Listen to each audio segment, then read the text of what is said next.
dope like pussy, nigga. 09 and ecstasy, nigga. Fuck with me, dog. Pull up on the scene of some luxury, dog. That's me. And my Kobe, yeah. 24 and my clothes is rare. Iceberg, fuck the diamond, yeah. And that lake shit like Xavier. This that Juan Carlos and Javier. Raw coat, straight off the boat. I'm a fly nigga, took a wing off. Married to the game, took my ring off. That's me. We can have a bling off. Throw the auto-tune on, have a sing off. If the pussy ain't mine and I speed off. Cause I don't even fuck with hoes, rather beat off. No lotion, tips got the potion. Fuck the commotion, I'm out in the ocean. A nigga in motion, all this devotion. Got a nigga up in this bitch like he floating. Gold grill shining, check out my limb. On roll with the iron. It's Monday, so that means three things. One, I'm not your MCM. Two, it's a Mamba Monday.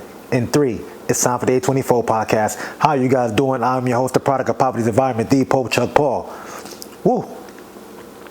Hope you guys enjoyed your weekend. I know I did. I didn't do nothing but sleep all Saturday, Sunday. I did my usual brunch. Made some chicken and waffles, some Grand Marnier mimosas. You know that's 1 part Grand Marnier, 2 parts champagne, and a splash of orange juice. It's fucking beautiful. All to myself. And we're going to get right into it. You see me rocking A24. It's Monday. The late, great Kobe Bean Bryant was immortalized, enshrined into the Naismith Basketball Hall of Fame. Presented by Michael Jordan. His wife, Vanessa, gave a beautiful speech. Man, I'm not even gonna lie to you. I think somebody broke into my apartment, started cutting onions and shit, because I was getting a little misty-eyed, a couple thug tears, you know what I'm talking about? Like, she talked about how he would never take off games. We all know Kobe would never take games off, you know, Iron Man mentality. That's why he had all these played with so many injuries. And she asked him why wouldn't he just take a day off, a game off to heal. He said, what about that kid or whoever who saved up all their money just to see him play that one time?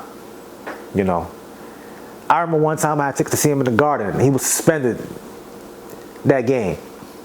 And the great thing about it is the Lakers almost won that game too. I think it was a goaltend by Tim Thomas on a Lamar Odom shot. Crazy. But that's a whole other story. But yeah, you had Kevin Garnett up there telling his stories. He went up first, gave respects to Kobe, gave a shout out to the Celtics, to the T-Wolves. Tim Duncan was up there, gave his respect to Kobe, talked about his battles with Garnett, talked about Pop. What I liked the most about that night, Rudy Tomjanovich, who also coached young Kobe Bryant for 2 seasons. He shouted out Mario Elie. He shouted out Vernon Maxwell. And what I loved what he did, he shouted out Robert Horry and said he wants him in the Hall of Fame. Big shot Bob, 7 rings. And look, as a Lakers fan, I love Big Shot Bob. But I hated him as a Spur. But man, it was a dope Hall of Fame ceremony. You can probably go see it on NBA TV. It's probably going to air like 100 different times. You know, it was really dope. It was really dope. Whew. Sticking to the NBA. The motherfucking NBA playoffs is starting this week.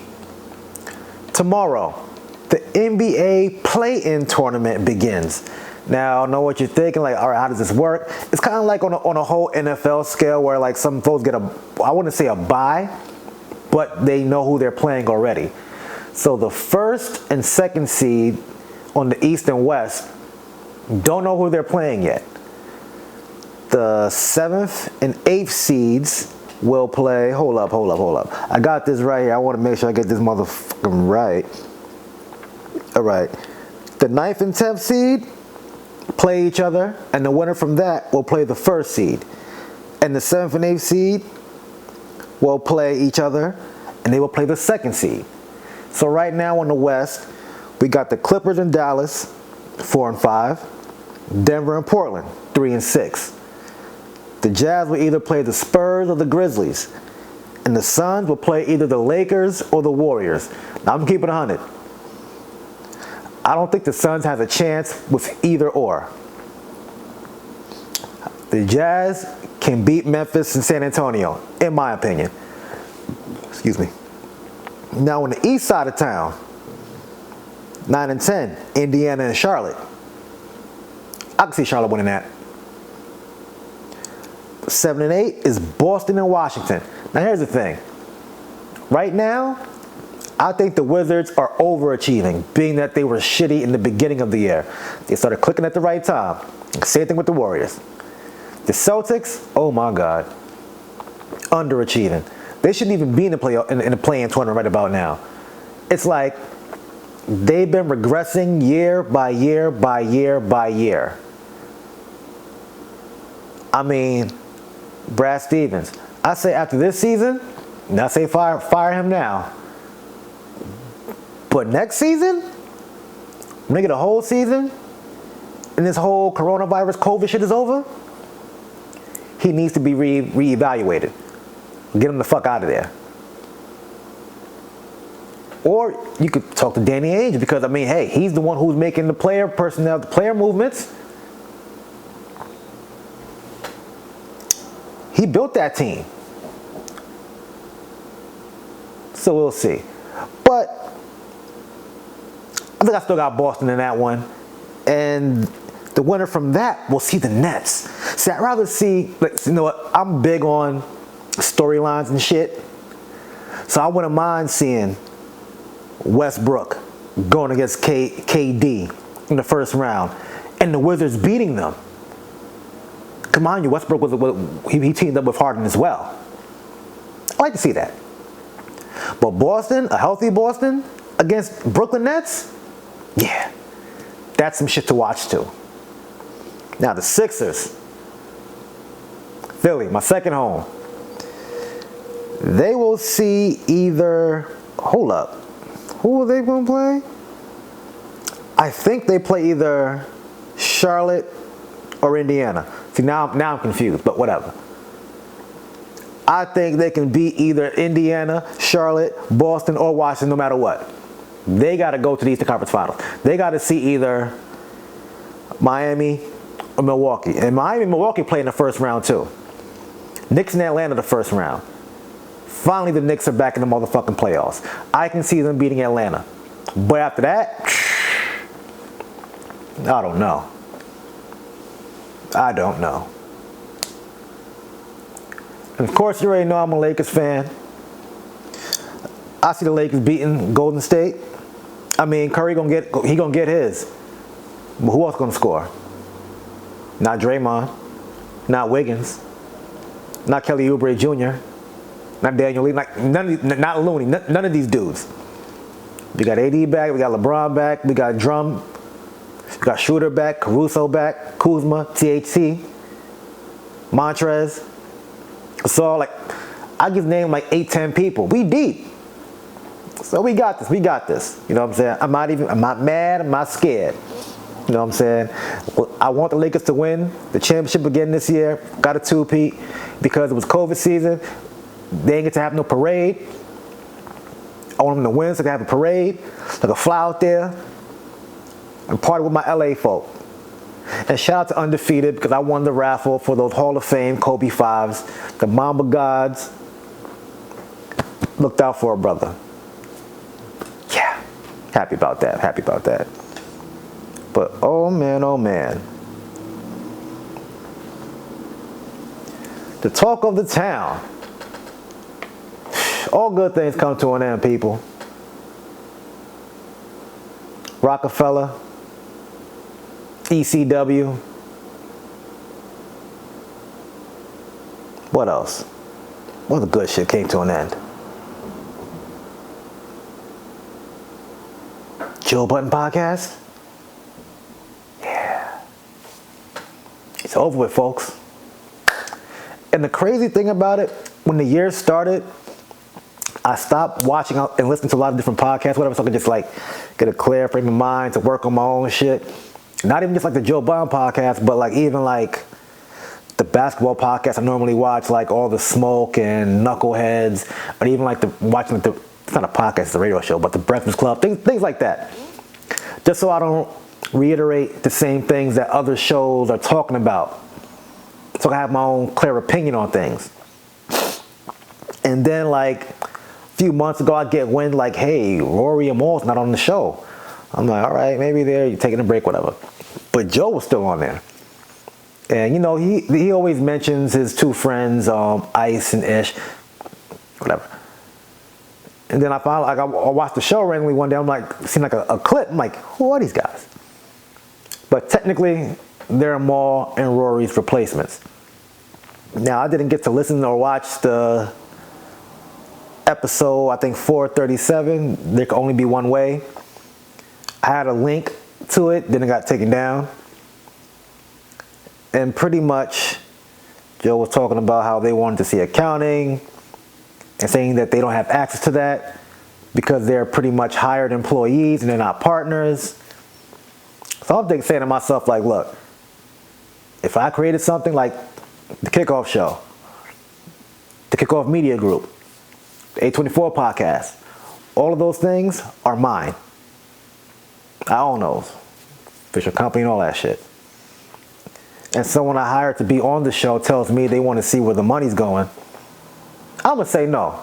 Fuck you. Nah, ain't happening.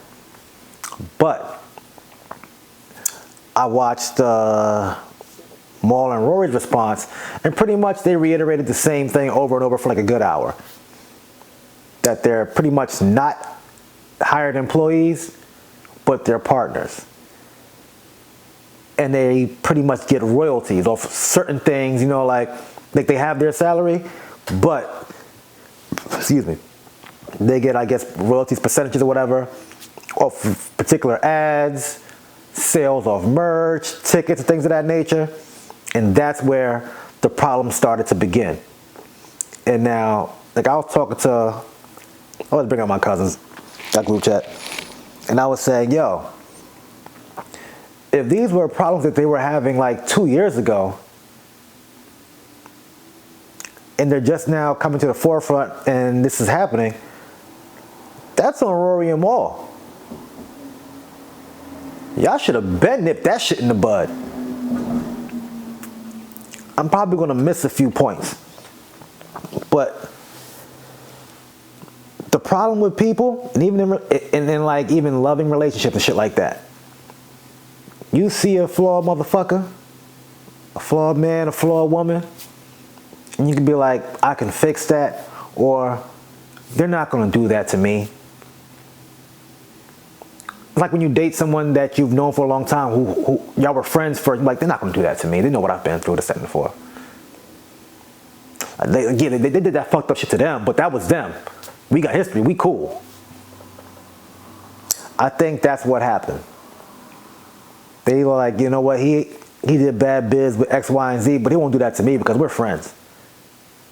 But you know, there's the clip floating around of Joe saying he don't have to respect his friends. He's since later apologized to Rory and whatnot.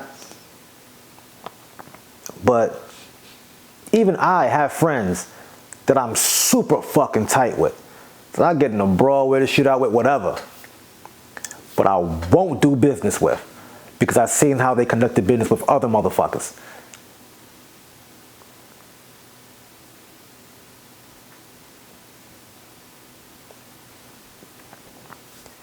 You gotta pick and choose who you do business with, man. And that's the sad part. And you know, they all have, like Rory and Maul, like, they have different histories with Joe, but they all became cool as a group together. And when I was watching the Maul and Rory response, I can tell Maul was really hurt. Because he was trying not to get too personal, but he was getting personal, saying like, yo, I've been had money. Might have had more money than you. There were situations I pulled you out of. Don't make it seem like I'm some bum nigga that was on your couch. Man, look, I got stories about a bum ass rapper on my couch, but I ain't gonna bring that up. It's a whole other conversation. I could be petty too. But anyway. But yeah. Over and over they talked about pretty much they do these shows and have the same payout. And when you think about it, it's like, all right, cool. It should be more money if we sold X amount of merch, sold X amount of tickets. It should be more than what it usually is. Like I said, man, business is personal. Fuck all that. This business is never business is personal. You know what I'm saying? Like, when you let shit slide too many times, motherfuckers think it's electric. And that's the bottom line. Some people you could be good ass friends with, but you can't do business with. That's all I'm gonna say. Like, yeah. From what's being said, Joe was pretty wrong. But at the same time, Rory and Mal should have nipped this in the bud about a year or two ago. A year or two ago.